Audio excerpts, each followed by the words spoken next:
யார்த்துக்கு கால் பண்ணுறாங்க? ஹலோ சொல்லு மச்சான். டேய் டிபியை போட்டாங்கடா.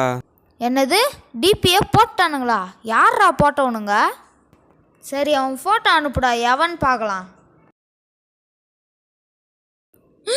இவனா? என்கிட்ட சொல்லிட்டல, அவனை இன்னைக்கு கொல்லாம விட மாட்டேன் மச்சான். அவன் எங்கே இருக்கிறான்னு மட்டும் சொல்லு, இப்போயே போய் கொண்டுடுறேன்.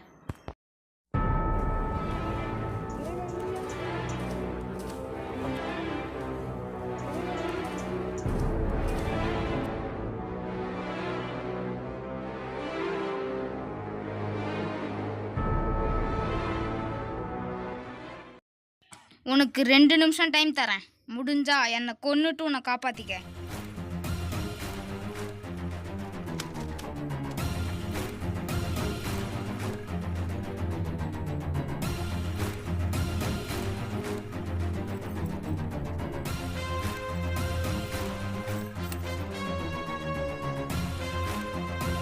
இப்போ மாட்டினியா?